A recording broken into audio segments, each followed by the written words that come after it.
माता जानकी ने वरदान दिया था, अजर अमर गुण निधि सत हो। अजर अमर का वरदान दिया था हनुमान जी का, इसलिए चारों युग प्रताप तुम्हारा है प्रसिद्ध जगत उजियारा। कि हर युग में बजे डंका शिव के अवतारी का, हनुमत सा भक्त नहीं कोई अवध बिहारी का। इसीलिए हनुमान जी महाराज कैसे, जिनका नाम जपने से नासे रोग हरे सब पीरा, जिनका नाम जपने से ही हमारे सब रोग दोग सब कष्ट हो जाते, दूर हो जाते, सब कष्ट दूर चले जाते हैं। ऐसे हनुमान जी महाराज। बोल संत अनंत हनुमंत लाल जी महाराज की जय, श्री बागेश्वर धाम की जय जय श्री राम। जामवंत जी महाराज ने कहा युद्ध हमें करना है, तो भगवान श्री राम ने कहा देखो जामवंत जी, आप में इतना ज्यादा बल है कि केवल आपका सामना भगवान ही कर सकते हैं, उसके अलावा कोई और नहीं कर सकता, इतनी ज्यादा आप में शक्ति है। बोले आप युद्ध केवल हमसे कर सकते हो, हम ही हैं जो आपके टक्कर के हैं। तो बोले प्रभु हम आपसे कैसे लड़ सकते हैं, हम तो आपसे जब लड़ेंगे जब ना हम आपको जाने ना आप हमें पहचाने। तो बोले ऐसा तो इस जन्म में नहीं होगा, अगले जन्म में होगा। तो जामवंत जी ने कहा कैसे? बोले अगले जन्म में मैं श्री कृष्ण का अवतार लूंगा, तुम जामवंत जी जब तक जीवित रहोगे और मैं एक मणि की खोज की करके लीला करके तुम्हारे पास आऊंगा और तुम्हारे हाथों में जितनी भी खुजली है युद्ध की सब समाप्त कर दूंगा, तुम्हारी इच्छा अगले जन्म में पूरी कर दूंगा। और आज जामवंत जी से युद्ध करके भगवान श्री कृष्ण ने वो राम युग की इच्छा को जामवंत जी की पूरा किया है। जामवंत जी प्रसन्न हो गए, हृदय से लग गए। और हृदय लगाने के पीछे भी पिछले कथा है, दो कथाएं यहाँ पर जामवंत जी की आती हैं। गले से लगाया, उन्होंने कहा प्रभु, उन्होंने कहा अब तो दोगे मणि। बोले मणि भी दूंगा, लेकिन मणि में केवल मणि नहीं दूंगा,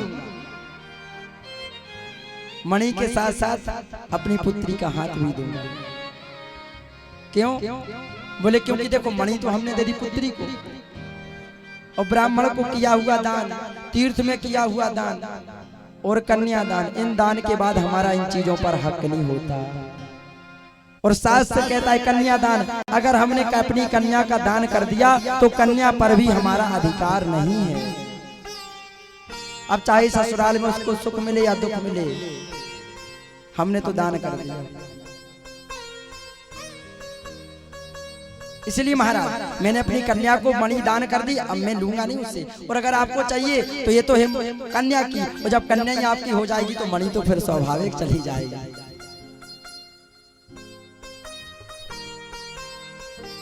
इसीलिए कन्या के हाथ में अपनी जामवंती के हाथ पर मणि रख करके भगवान के हाथ में, भगवान ने कहा जय हो आए थे मणि लेने के लिए, मिल गई श्रीमती जी। कोई नहीं, भगवान ने मणि को लिया, जामवती जी को साथ लिया और घर में आ गया।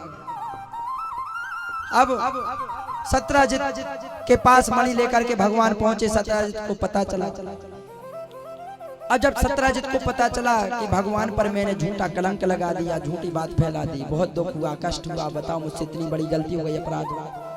अब भगवान ना जाने कौन सा दंड मुझे देंगे, कौन सी मुझे सजा देंगे। तो इसके बाद सत्यजित गोविंद के चरणों में आकर के गिर गए, बोले प्रभु क्षमा कर दो। भगवान ने कहा क्यों?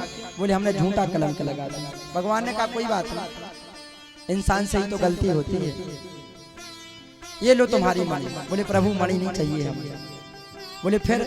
बोले मणि आप ही रख लो। बोले भैया मुझे नहीं चाहिए, अभी तो तुम कलंक लगा रहे थे। बोले प्रभु मुझसे गलती हो गई, अब मैं जान गया, मुझे मणि नहीं चाहिए, मुझे तो केवल आपके चरणों की धूल चाहिए। और कहा प्रभु एक विनती आपके चरणों में है, हमारी पुत्री है जिसका नाम है सत्यभामा, उसका विवाह मैं आपसे करवाना चाहता हूँ। भगवान ने कहा बड़ी विचित्र लीला, जहाँ मणि लेने के लिए गए वहां एक पत्नी मिल गई, अब यहाँ देने के लिए आए तो ये एक पत्नी दे रहे। बताओ भगवान ने कहा कोई बात नहीं, दे दो, क्योंकि हम ही तो बोलते हैं तेरा तुझको अर्पण क्या लागे मेरा, हमारा ही तो है, दे दो। तो भगवान का दूसरा विवाह जामवती के साथ, तीसरा विवाह हुआ सत्यभामा के साथ।